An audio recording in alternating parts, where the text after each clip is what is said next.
Hello everyone, nice to see you again here. It's December the 22nd today. Powerful numbers, the 22 again in the year 2022, and the 12 month adds up to a 13 in total. Sounds like a good day to do a recording, also considering it's a galactic activation portal in the Mayan calendar, 10 Etsnab, the white planetary mirror. Yes, I guess it's a good day to mirror what's happening on the planet and what's going to happen, and it will be sure exciting. We are really at an incredible moment in history.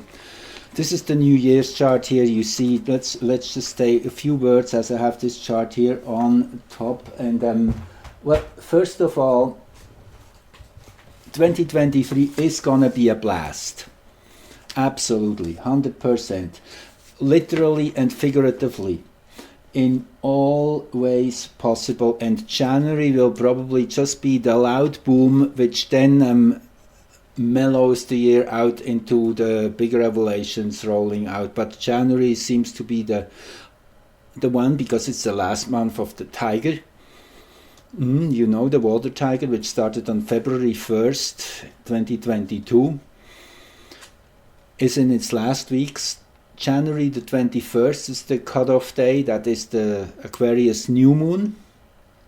So we have just short of a month to really get the full display of the tiger's fierceness and power of showing the direction here where we are going. That is, the energy of the tiger is very Eris oriented, and Eris is now the sign where Jupiter is in, as we know, since winter solstice.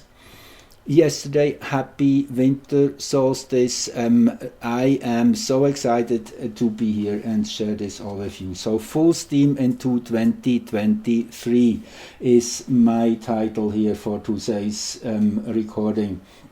And it really doesn't matter where we are looking.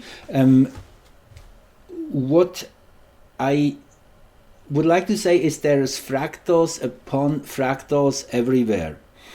And astrology is a particular example of that, naturally. Each chart in a short time period, if you want, therefore will show the same thing in a slightly different way expressed, but it is always boiling down to the essentials. In each chart we see the something which we also see in others, and the more we have of these repetitions and doubling ups, the more it becomes clear this is the theme.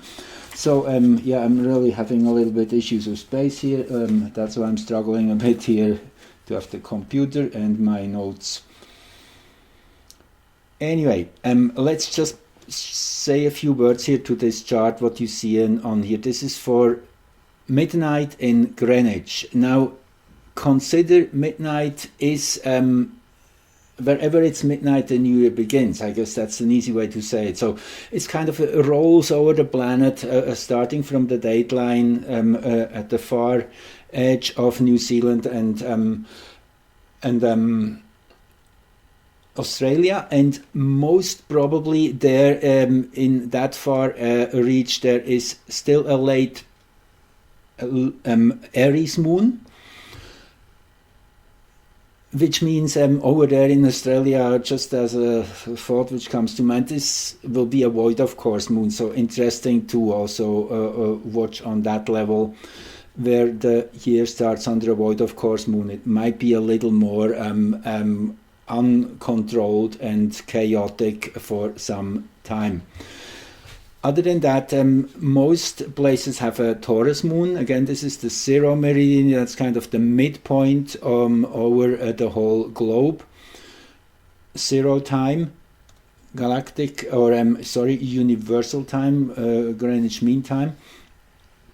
So anyway, what I want to say, this chart will stay pretty much the same in its structure wherever we are, because always the sun will be at midnight. So with time so slightly a little bit wiggling around these degrees, but this is generic, if you want. In every New Year chart, you have this configuration, this grand cross, this grand cardinal cross with Libra rising and Capricorn here at the midnight point, which in a very simple way said is it is kind of the social framework for this coming year. That is the New Year stay really representing. I had another really good thought in that context. Winter solstice is really the true beginning of the year. I guess that's where we all agree on. However, it is like if you have a newborn baby, it takes at least a week or 10 days roughly for the mother and the child to have their intimacy before you invite the uncles and the parents and the friends, whatnot, and naturally this will be not all at once, but you see, this is kind of the period where the newborn is still very vulnerable and needs lots of protection. That's kind of these last 10 days of the year, and then January 1st, yes, now we invite the parents, now we expose and announce, yes, the new baby has arrived and it is happy and healthy, kind of. So also there is the idea of the chain link. You see, it's everything which has a true connection and is still flexible needs kind of that link of mobility. So the two events, winter solstice and the new year, linking into each other is kind of also making lots of sense on that level. And then if we look at what astrology teaches us about cycles and rhythms, for example, when a planet moves into a new sign, it will most always go back for a few months and then come back again due to Earth's motion. So this is, it's all moving in waves. I guess you could also say it that way. The wave pattern, we see that everywhere. So just a few things here before we move on, as we are already looking at this chart. The Maki-Maki Salacia opposition, which I have mentioned quite a few times already, which is a long-standing opposition. These two Kuiper belt objects are moving very slowly, and over the course of 17-18 years they make about 35 oppositions as seen from Earth, due to exactly what I mentioned before, that forth and back the Earth on one side of the Sun to the other side of the Sun. That gives it a different perspective, which means the planets are in slightly different positions. So between 2017 and 2034, that is the window of the Maki-Maki Salacia oppositions, and it is interesting that for these past few years, Maki-Maki and Salacia actually still are exactly in that window of touching the ascendance of these new year charts. In a nutshell, Maki-Maki is courage to do something unprecedented, to gain access to the divine frequency. That's really the story in a nutshell. These young men on Easter Island, that's where this god, this creator god, was revered and then worshipped. So Maki-Maki is the creator god, and these young men, they go every year on a life or death journey to swim over these shark infested waters to this neighboring small rocky island where that particular type of bird is laying their first eggs. And the contest is the first of these young men who swims these miles of ocean currents and treacherous waters and comes back and brings an unbroken egg is chosen as the channel for information for 1 year. It's kind of he's put into the position of the shaman. So this is a really powerful picture you get from the energy Maki Maki brings into the picture. It is that courage to go forward in the pursuit of getting that higher connection. And Salasya on the other side is enjoyment, pure enjoyment. That's the most simple way to translate Salasya. It's all the things beautiful and nice which please the soul. Naturally, everything can be too much, so you can overindulge in it. That's the kind of the shadow side of it. But if you are in a state of balance and you are allowing to just be the witness of your actions, then you truly can enjoy anything and do anything in life, and it will be a step on your path.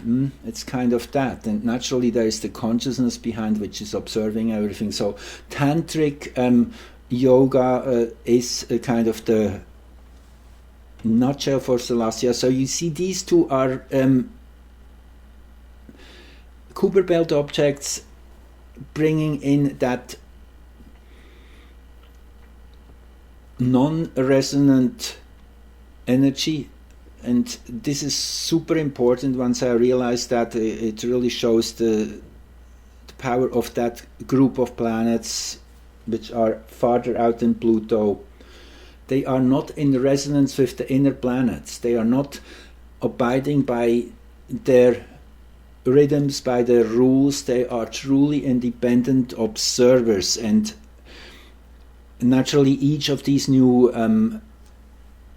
discovered celestial objects, what it really means, it brings a new facet of human consciousness into our conscious ability, access. We can access it, we can start using that force. Before it was kind of dormant in the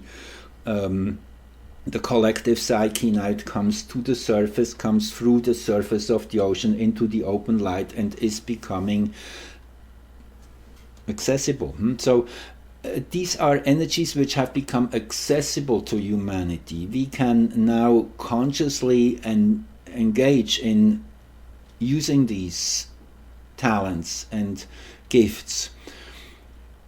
So anyway, the long story short, this opposition in the axis of the ascendant and descendant for many years, pretty much since the onset of this opposition, which pretty much started in the first degrees of the cardinal signs. It is very interesting, that connection here too, where they start opposing each other, yes, right at the signs of new beginnings.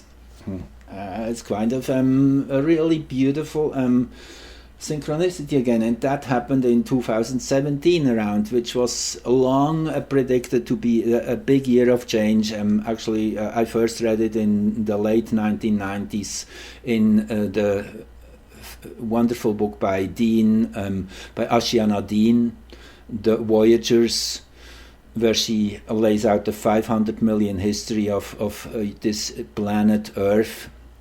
Quite exciting, unbelievable information, which she said has been downloaded. Anyway, that's one of the things they predicted early on. 2016, 2017 would be the big years of breakthrough, and I guess that's obvious now in retrospective. We look back, this is kind of where it all began. So anyway, this phase, which began then 2016, will come to a completion around 2034. So you just get the big picture. The median is 2025, and we are just still approaching that median.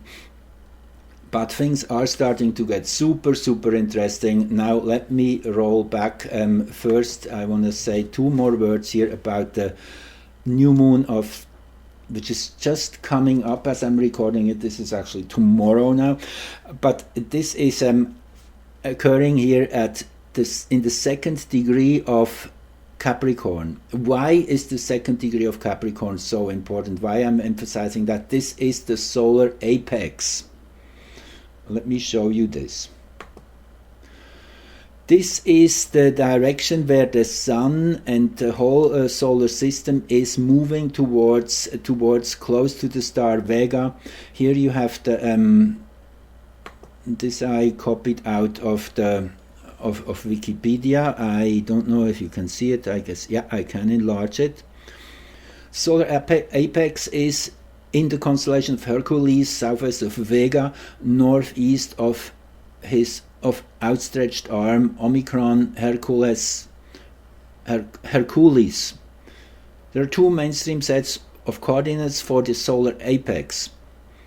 Again, that is the whole solar system traveling in a particular direction. The visual coordinates as obtained by visual observation of the apparent motion are, and here you get the coordinates, which is the astronomical way we would have to translate it, and I did translate the astronomical position of this direction Earth and the solar system is moving towards. And it's interesting that in radio astronomical, which is kind of the taking all the frequencies together, not just the visual, then it is a slightly different direction. But the long story short, this direction is 2 degrees, actually 143 Capricorn right now. No, this is as of J2000. This was in the year 2000. So we have to add, and this is 22 years since, every 72 years the precession moves by 1 degree. So this is roughly about, what would that be, about 2/7, about 15% more, so about 15% of 1 degree would be about 10 minutes of arc. 153, again, I guess I could say, maybe I'm wrong here. Anyway, it doesn't matter, but it's in that range where this new moon is. You get the picture here. This is the new moon, which is really at the edge of where things are moving towards. And it is interesting that this is an early Capricorn, which is all about crystallization and gaining a clear structure back, and having that clarity of vision. Really the ice crystals is probably the most best way to kind of describe Capricorn's structural energy. It is really the skeleton of who we are on this planet. It is spirit in its most structured and densest form, you could say. And it is interesting that we're moving in this direction. And then Hygeia, I mean, this is just plain out magical to have this combination here in the 2nd degree as the first new moon of the year. Okay, now let's move on. So Mercury is in its last days now before turning backwards. So just want to say, maybe it's a good time to back up your computers and make sure you have every electronic equipment in best shape. We move into this period which is known for all these failures. We all had them in our own ways, and Mercury is a trickster. Overall, this phase, though, is always a very important kind of moment to hold on off and wait and look inwards and start catching up loose ends, go through the stack of stuff which you haven't really finished yet, and also go back and review what has happened. To get because Mercury moves so fast, we need that a little break to yes, to get back, to get everything back on track, you could say. So this is approaching, and on the 29th, and Mercury will be stationary here at 2421, as I mentioned already in my last recording.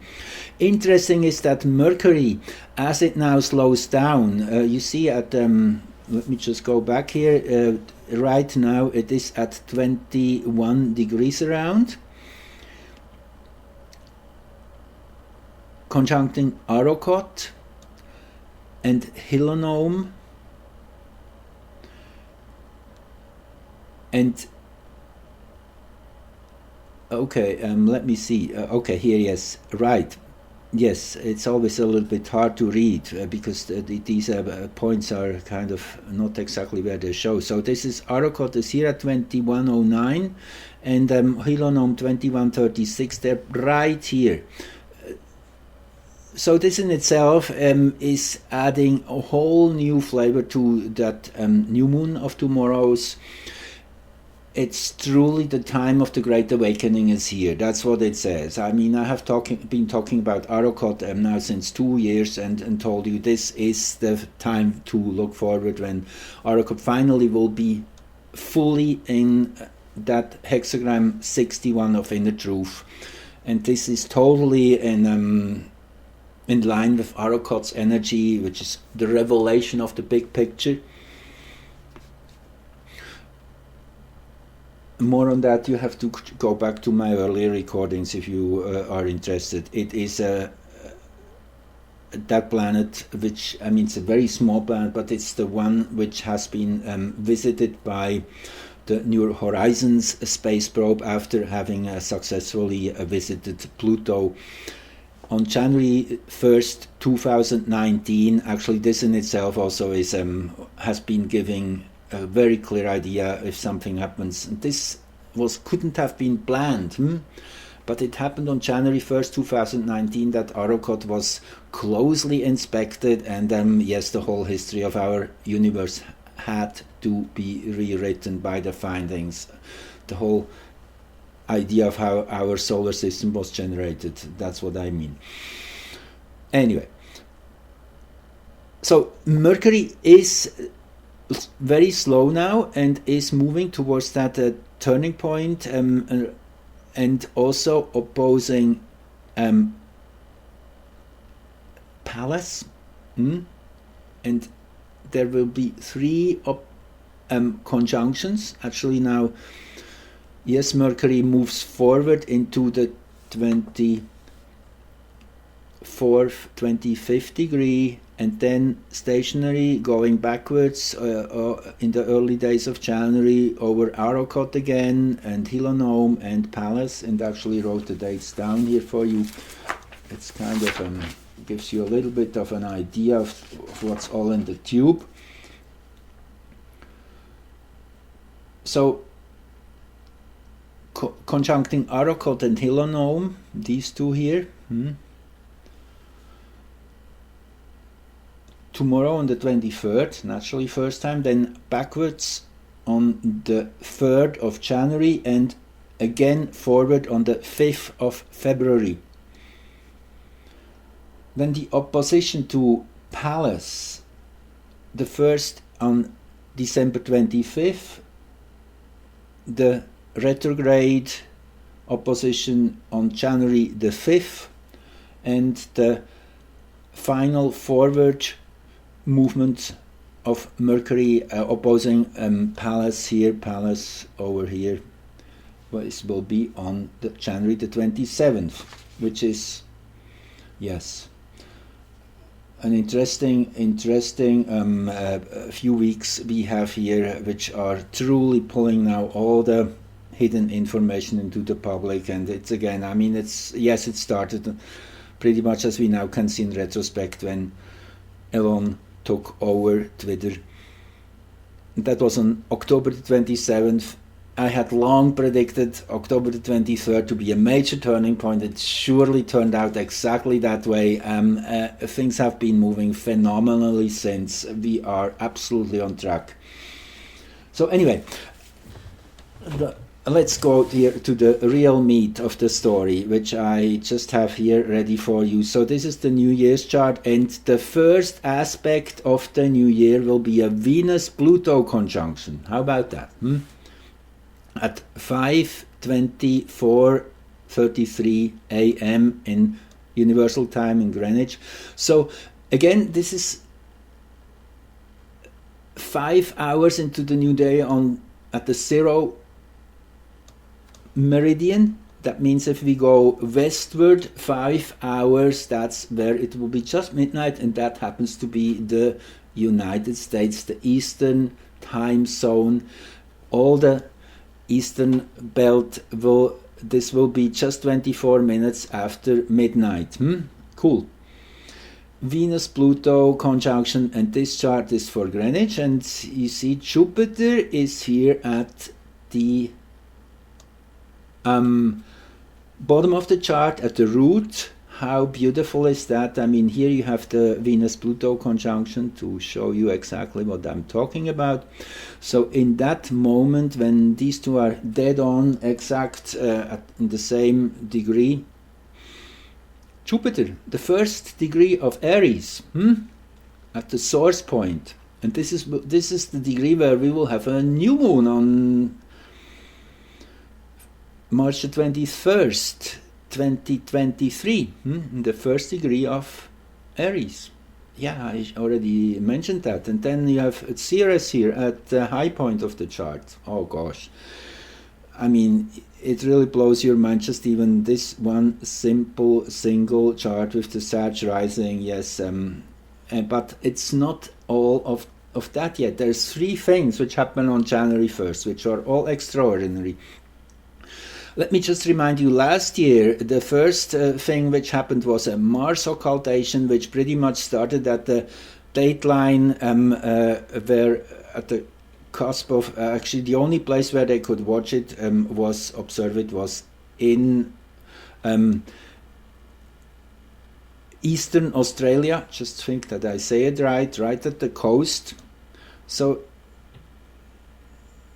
2022 started on a Mars occultation. I immediately said this shows that the people are getting back in power. This is deeply empowering. Occultations have to send that planet's frequency through the lunar body to be reaching Earth, because naturally the physical moon is just a wavelength. If you are tuning into another wavelength, then it becomes transparent. The energies move through. The material density is not a hindrance for that. That's important to take into consideration concerning occultations. So anyway, this year it will be a Uranus occultation, actually the 13th one of 15. The first one began in February 2022. The last one will be in February 2023. Every month when the moon is passing that degree where Uranus is in some area on this planet, Uranus will be hiding behind the moon. Okay, how about that? With Mars in midheaven for Greenwich.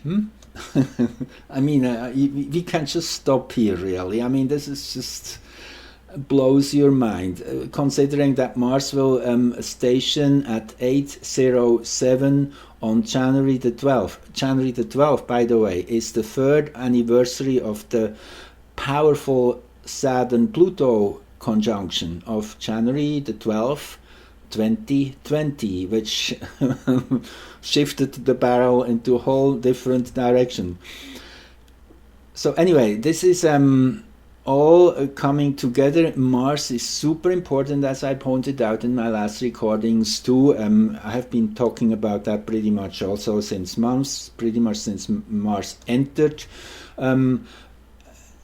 Gemini, which it will be in for an unusual 8 months or so. We can go back to that recording, you'll find it. So anyway, this is the Uranus occultation of January the 1st, 9:47 p.m. It is exact in the Greenwich Mean Time, Universal Time. And then the third one, no, that's not the one. Where is it hiding? I guess I haven't drawn the chart up for that. The third one is chaos. Yes, let me see if I quickly, okay, well, you have to believe me. I will show you in my next video. Chaos is this little Kuiper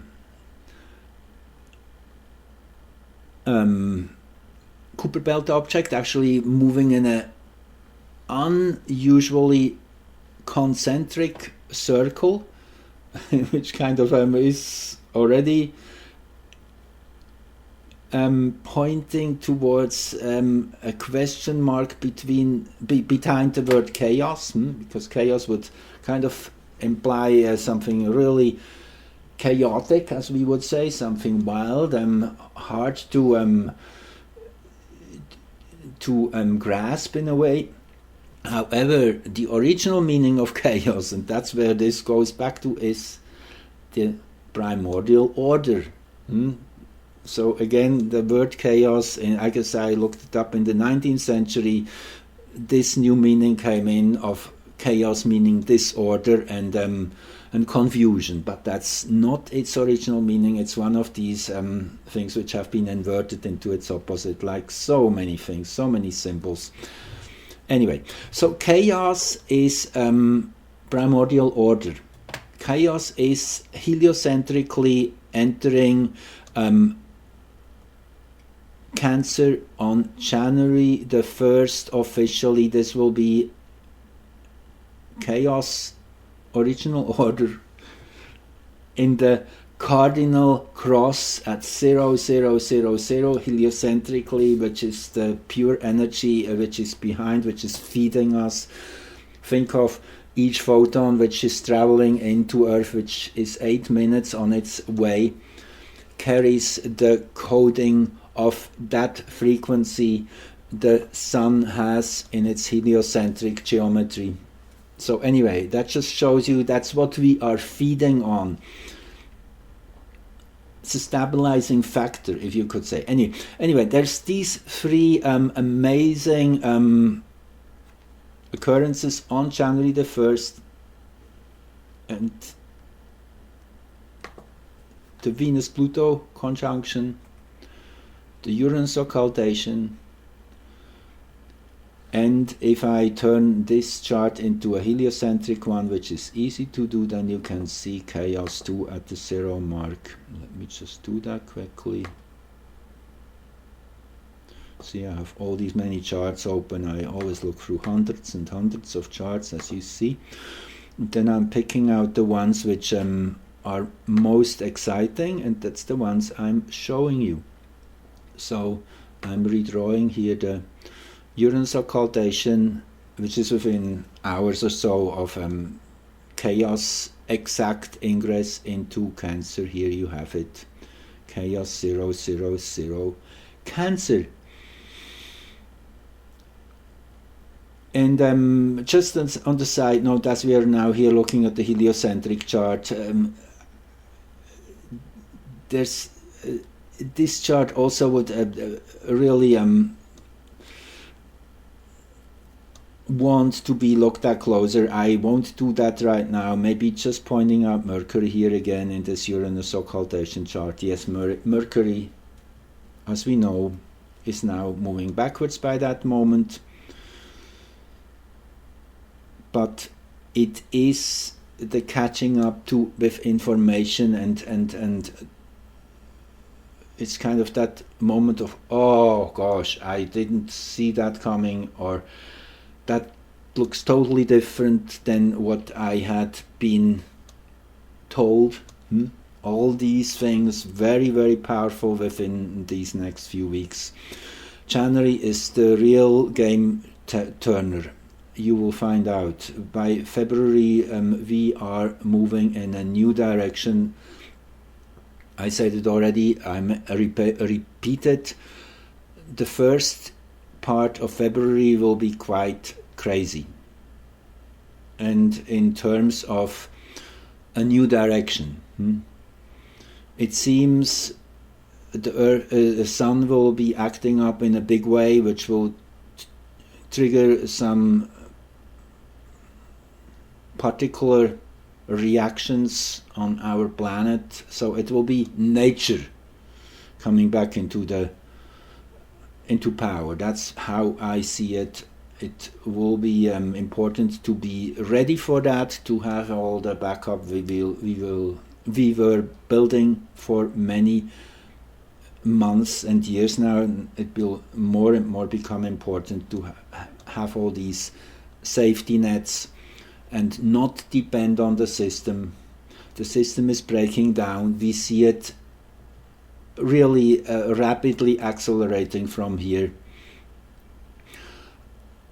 I keep sharing stories, little snippets here and there on my Telegram channel, but really the more I'm doing this, the more I'm thinking, well, it's really not necessary to share that anymore. It's so obvious meanwhile. But I guess I like to share it, and I would love you to also help others to understand what's truly going on. We have really to step into this role of helping others to catch up with what they missed, what they have been. You know it. It's unbelievable where we are at. Neptune at its best. But that's on another note. Neptune is ready to be fully demasked for what its force truly means. That's a totally different story. That has to do with Saturn and Uranus and Neptune's discovery chart. I already did a recording on that. I will do another one, an updated one, which shows that we are really now going to the final stretch of that. It's amazing how everything comes together, the different pieces of the puzzle. Anyway, I think I will stop right here and we'll do a second one, so it doesn't get too much at once, because I know there's always lots of information, and I am appreciating if you are taking the time and watching the whole thing, because I guess that's my mission here on this planet, to bring astrology back to many, to everyone. We all are entitled to know the connections with the cosmic dimensions, that they are purely scientific and mathematical in their nature, but naturally they need a way to be translated and understood and put into context, and that's the mission of us astrologers here, to renew that link, which is taking out lots of confusion, which is showing that everything is exactly happening as planned, everything is on perfect track. Also in your personal lives, you can watch it. I mean, I have the luxury naturally to have that tool, but everything is coded in a way, and then we have the freedom to experiencing it in our own personal way. I guess that's the best way to say it. Anyway, that will be my next one, the Earth's perihelion, when Earth is closest to the Sun, and then from there on we go into the later part of January, which is super interesting. This is really one of a lifetime experience we are just about to embark on, the year 2023. Hold the ground, be strong, it's important. We are the ones who are holding those roots in place and help others to come to terms with what's going on.